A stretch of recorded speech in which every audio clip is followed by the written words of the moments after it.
In a quaint village nestled at the foot of a towering mountain, there lived a little tailor with a heart as bold as a lion's roar.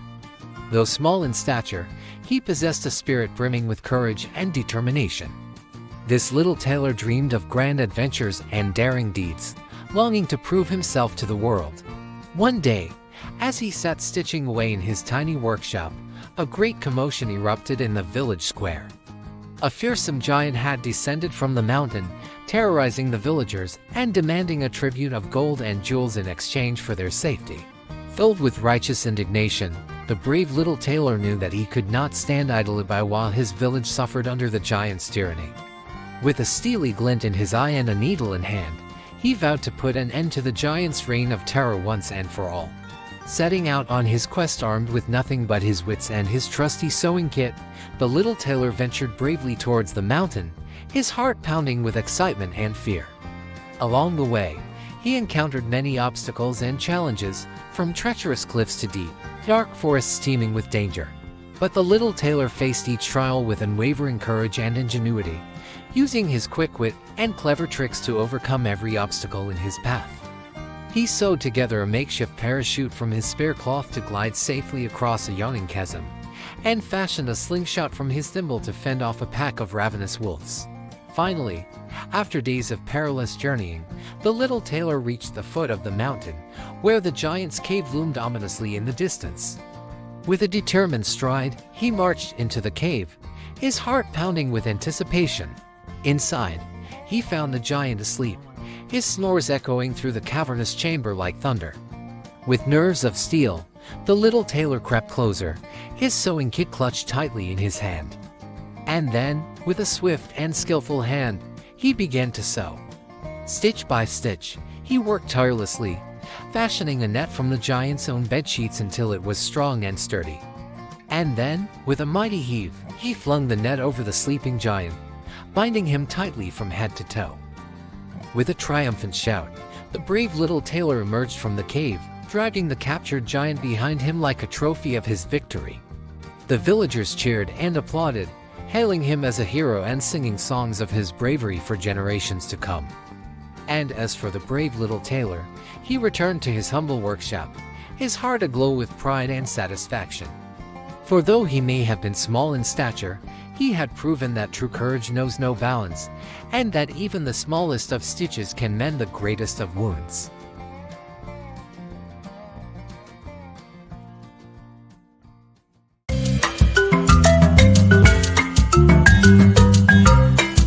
In a humble cottage at the edge of a vast kingdom, there lived a young boy named Jack.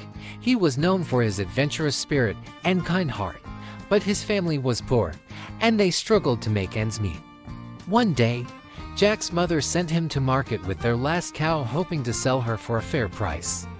Along the way, Jack encountered a mysterious old man who offered to trade him magic beans in exchange for the cow. Intrigued by the stranger's offer, Jack agreed, and aware of the wonders the beans would bring. When Jack returned home empty-handed, his mother was furious. She scolded him for his foolishness and tossed the beans out the window in a fit of anger. But as night fell and Jack lay down to sleep, a miraculous transformation occurred. Outside his window, a towering beanstalk sprouted from the ground, reaching up towards the heavens with leaves as large as sails. With a sense of wonder, Jack climbed the beanstalk, higher and higher, until he emerged into a land beyond his wildest dreams. At the top of the beanstalk, Jack found himself in a magical realm where giants roamed the land and treasures lay hidden among the clouds. Determined to make amends for his mistake and help his family, Jack set out on a quest to seek his fortune.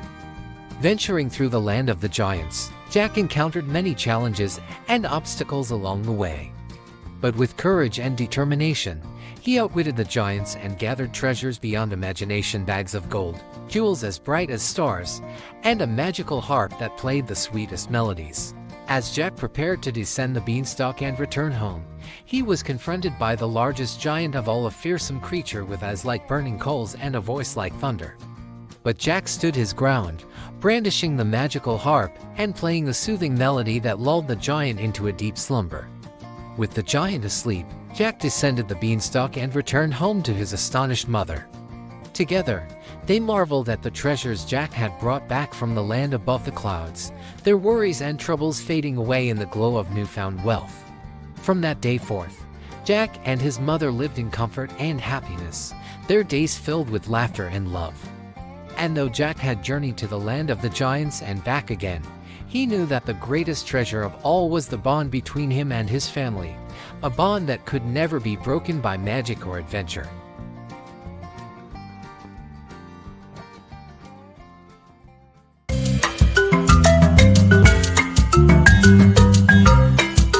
In the bustling streets of a distant city, there lived a poor but kind-hearted young man named Aladdin.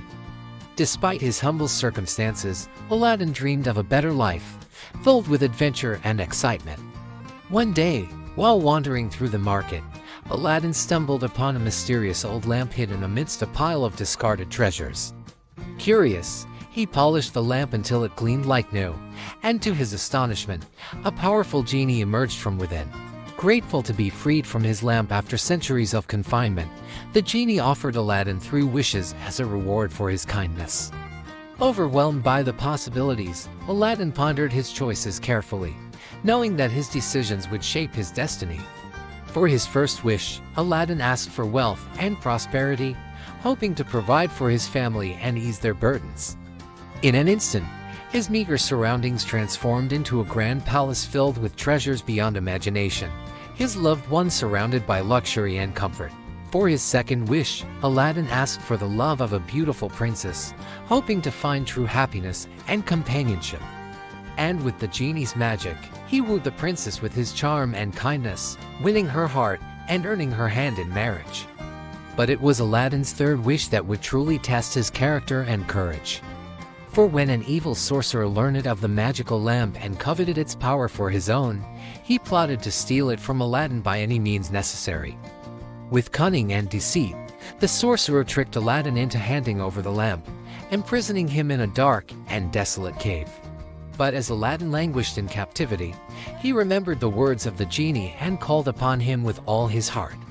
In a flash of light, the genie appeared before Aladdin, ready to grant his final wish. With determination and bravery, Aladdin wished for freedom for himself, for his loved ones, and for all those who had been wronged by the sorcerer's wickedness. And with a mighty roar, the cave collapsed upon itself, trapping the sorcerer within its depths and freeing Aladdin from his chains. With the lamp in hand, Aladdin returned to his palace, where he ruled with wisdom and compassion, his kingdom prospering under his benevolent reign. And though the genie returned to his lamp, his magic lived on in the hearts of those who believed in the power of kindness, courage, and the enduring spirit of adventure. For in the end, it was not the wishes granted by the genie that defined Aladdin's story, but the strength and goodness of his own heart that led him to his happily ever after.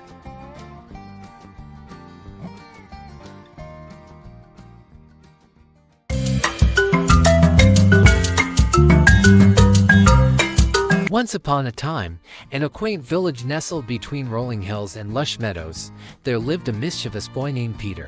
Peter was known far and wide for his love of pranks and his playful nature. One sunny afternoon, as Peter tended to his family's flock of sheep on the outskirts of the village, he grew bored and decided to have a bit of fun. With a twinkle in his eye, he climbed to the top of a hill and cried out, "Wolf! Wolf! A wolf is attacking the sheep!" The villagers, hearing Peter's cries, rushed to his aid, only to find the mischievous boy laughing at his own joke. "There is no wolf, silly villagers," he exclaimed, delighting in the chaos he had caused. The villagers shook their heads in exasperation and returned to their homes, chiding Peter for his foolishness. But Peter paid them no mind, for he was already plotting his next prank. Days passed, and once again, Peter found himself tending to the sheep on the hillside. But this time, as evening fell and shadows grew long, a real wolf slunk out from the forest, its eyes gleaming with hunger.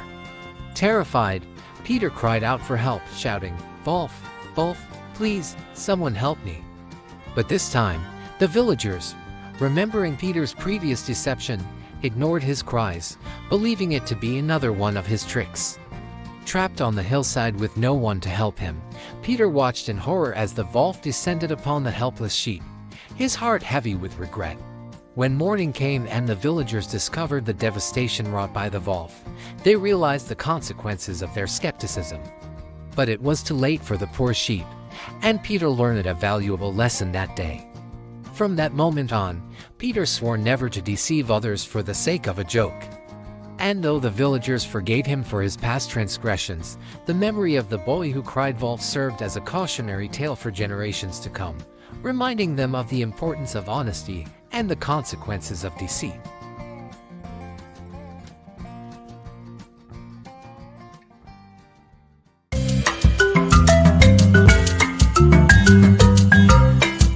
Once upon a time, in a kingdom surrounded by ancient forests and shimmering lakes, there lived a brave young soldier named Lucas. Lucas had fought in battles far and wide, but now, weary from war, he longed for adventure of a different kind. One day, as Lucas wandered through the woods, he stumbled upon a mysterious tinderbox nestled amongst the roots of an ancient oak tree. Intrigued by its ornate design and curious purpose, Lucas picked up the tinderbox and gave it a gentle shake. To his astonishment, the tinderbox began to glow with a warm, inviting light, illuminating the forest around him. And when Lucas opened the lid, he discovered 3 magical dogs nestled inside, one with eyes as big as saucers, one with eyes as big as teacups, and one with eyes as big as dinner plates. With a wag of their tails and a gleam in their eyes, the dogs greeted Lucas with joy, eager to do his bidding. And though Lucas was puzzled by their presence, he sensed that they held the key to adventure beyond his wildest dreams. Guided by the dogs' boundless energy and unwavering loyalty, Lucas set off on a journey across the kingdom, his heart filled with excitement and anticipation. And with each step he took, he discovered new wonders and encountered challenges that tested his courage and determination. Together, Lucas and the magical dogs braved treacherous mountains, crossed raging rivers, and ventured into dark, forbidding caves, their bond growing stronger with each passing moment. And though they faced many obstacles along the way, they never faltered in their quest for adventure and discovery. But as they journeyed deeper into the heart of the kingdom, they stumbled upon a dark secret, an evil sorcerer who sought to enslave the kingdom and bend it to his will. Determined to stop him, Lucas and the magical dogs launched a daring rescue mission, facing off against the sorcerer's dark minions in a battle that would determine the fate of the kingdom. With the dogs' magical abilities and Lucas's unwavering bravery, they defeated the sorcerer and restored peace to the kingdom once more. And as the people celebrated their victory, Lucas knew that he had found the greatest adventure of all, the adventure of friendship, loyalty, and love. From that day forth, Lucas and the magical dogs became legendary heroes, their names whispered in awe and reverence throughout the kingdom. And though their journey had come to an end, their bond remained unbreakable, a testament to the power of courage, compassion, and the magic of the tinderbox.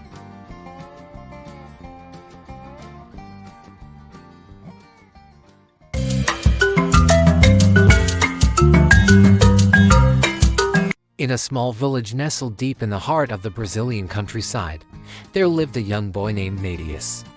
Matias was unlike any other child in the village, for he was born with a special gift, a heart as pure and radiant as the moon itself. From the moment he came into the world, Matias' parents knew that he was destined for greatness. They watched with awe and wonder as he grew, his laughter echoing like the gentle glow of moonbeams dancing on the surface of a tranquil pond. Yet, as Matias grew older, he began to long for something more. He yearned to explore the world beyond the confines of his tiny village, to discover the mysteries that lay hidden beneath the stars. One night, as Matias gazed up at the luminous moon hanging high above the treetops, he felt a stirring deep within his soul. "Oh, how I wish I could journey to the moon," he whispered to the night sky, "to see its beauty up close and bask in its radiant glow." To Matias' surprise, the moon answered his call, its silvery light shimmering with magic and wonder. "Fear not, young Matias," the moon whispered in a voice as soft as a summer breeze, "for I shall grant your wish and take you on a journey beyond your wildest dreams." With a gentle flick of its ethereal fingers, the moon beckoned to Matias, lifting him high into the night sky and carrying him away on a journey through the stars. As Medeus soared through the heavens, he marveled at the wonders that surrounded him, the glittering constellations, the shimmering galaxies, and the boundless expanse of space stretching out in all directions. Yet, amidst the beauty and splendor of the cosmos, Medeus could not shake the feeling of homesickness that tugged at his heart. He longed for the familiar sights and sounds of his village, for the warmth of his parents' embrace and the laughter of his childhood friends. Moved by Medeus' longing, the moon granted him one final wish to return home to the village that he loved, carrying with him the memories of his extraordinary journey among the stars. And so, as the first light of dawn began to creep across the horizon, Medeus found himself once more standing beneath the canopy of trees that surrounded his village, his heart filled with gratitude for the wonders he had seen and the adventures he had shared. From that day forth, Medeus became known as the Boy in the Moon, revered and cherished by all who knew him for his kindness, his courage, and his unwavering sense of wonder. And though he may have journeyed to the farthest reaches of the cosmos, his true home would always be among the people he loved, beneath the gentle glow of the moon.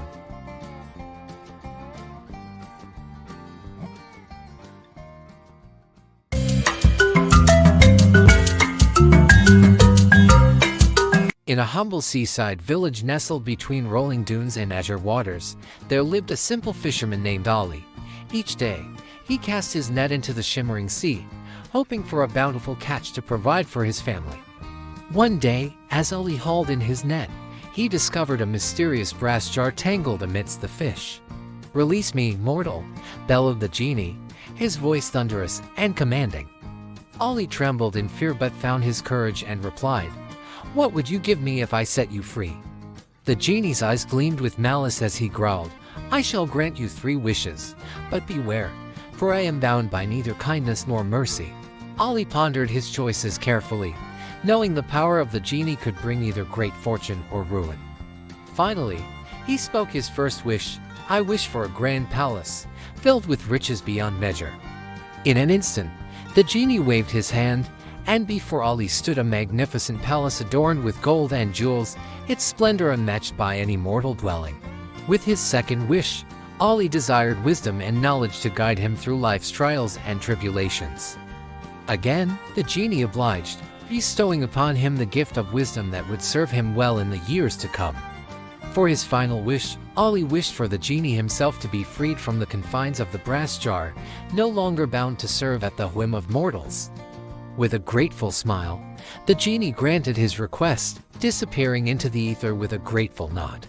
In the years that followed, Ali's palace became a beacon of prosperity and generosity, drawing travelers from far and wide to marvel at its splendor. And though he no longer needed the genie's magic to thrive, Ali never forgot the lessons learned from his encounter, cherishing the value of wisdom, kindness, and the power of a humble fisherman's heart.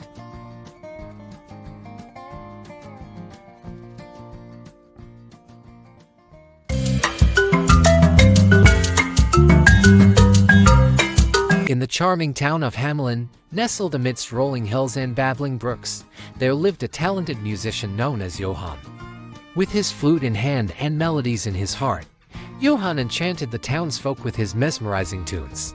But Hamelin was plagued by a most peculiar problem: rats. The rodents scurried through the streets, gnawing on food stores and spreading disease wherever they went. The townsfolk tried everything to rid themselves of the pests, but to no avail. One fateful day, Johann arrived in Hamelin, his flute singing a sweet melody that danced through the air. Intrigued by the promise of a solution to their rat infestation, the townsfolk gathered around Johann, eager to hear what he had to offer. With a confident smile, Johann declared, "I can rid your town of rats with the power of my music, but my services come at a price." Desperate for relief, the townsfolk eagerly agreed to Johann's terms, promising him a handsome reward in return for his aid. And so, Johann began to play, his flute weaving a spellbinding melody that echoed through the streets of Hamelin. To the amazement of all, the rats emerged from their hiding places, drawn by the enchanting music. Entranced by Johann's melody, they followed him in a mesmerizing procession, leaving the town behind them. Through winding alleys and over cobblestone streets, Johann led the rats away from Hamelin, his flute guiding them to their fate. And as the last rat disappeared from sight, the townsfolk erupted into cheers, grateful to be rid of their unwanted guests at last. But when Johann returned to collect his reward, the townsfolk's gratitude turned to greed. They refused to pay Johann the promised sum, believing that his task had been too easy for such a hefty reward. Heartbroken and betrayed, Johann vowed to teach the townsfolk a lesson they would never forget. With a sorrowful sigh, he raised his flute to his lips once more and began to play. But this time, it was not the rats who emerged from the shadows, but the children of Hamelin. Drawn by the haunting melody, they followed Johann out of the town, their footsteps echoing in the empty streets. And as the last child disappeared from sight, the townsfolk realized the folly of their greed. But it was too late to undo the harm they had caused, for the Pied Piper of Hamelin had exacted his revenge, leaving behind only a haunting melody as a reminder of their folly.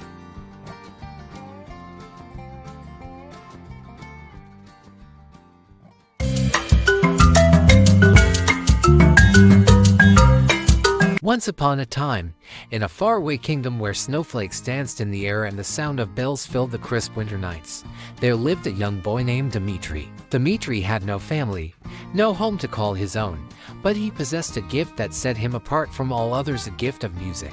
With nothing but a simple drum slung over his shoulder, Dmitri wandered the streets of the kingdom, his fingers tapping out rhythms that echoed through the cobblestone alleys. Though he had no riches to offer, his music brought joy and laughter to all who heard it, lifting the spirits of the weary and warming the hearts of the lonely. But as the days grew colder and the snow piled high upon the rooftops, Dmitri found himself longing for warmth and companionship. With a heavy heart, he made his way to the grand palace at the heart of the kingdom, hoping to find shelter from the biting cold.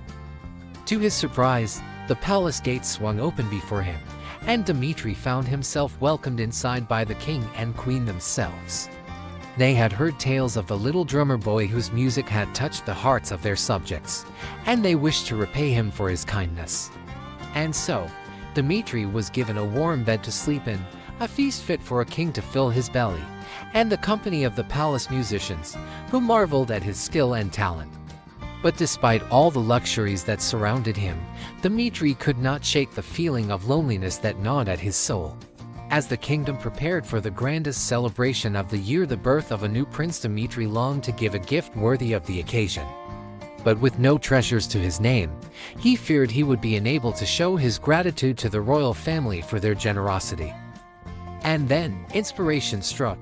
With a determined spirit, Dmitri took up his drum and marched into the grand hall, where the king and queen sat upon their thrones, surrounded by nobles and courtiers from near and far.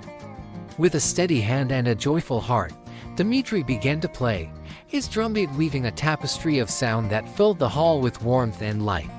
And as he played, something miraculous happened. The newborn prince, nestled in his mother's arms, stirred from his slumber and let out a joyous cry, as if in response to the music that filled the air. Moved by the sight, the king and queen looked upon Dmitri with tears in their eyes, knowing that his gift was the most precious of all, a gift of love and hope, given from the depths of his heart. And so, the little drummer boy became a cherished member of the royal court, his music filling the palace with joy and laughter for years to come.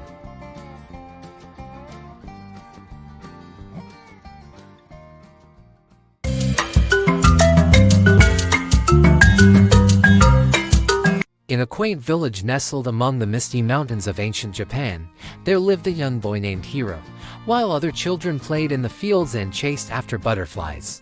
Hiro spent his days with a brush in hand, creating intricate drawings of cats on anything he could find. His parents, perplexed by his singular obsession, urged him to pursue more practical pursuits, but Hiro's love for drawing cats knew no bounds. And so, he continued to fill the walls of their modest home with his feline masterpieces, much to the amusement of his neighbors. One fateful night, as the village slept beneath a blanket of stars, a horde of malevolent spirits descended upon the unsuspecting homes, wreaking havoc and terrorizing the inhabitants. Only Hiro remained unscathed, for he had spent the evening engrossed in his art, oblivious to the chaos unfolding outside his window. Armed with nothing but his trusty brush and unwavering determination, Hiro set out to confront the malevolent spirits and rid his village of their nefarious presence.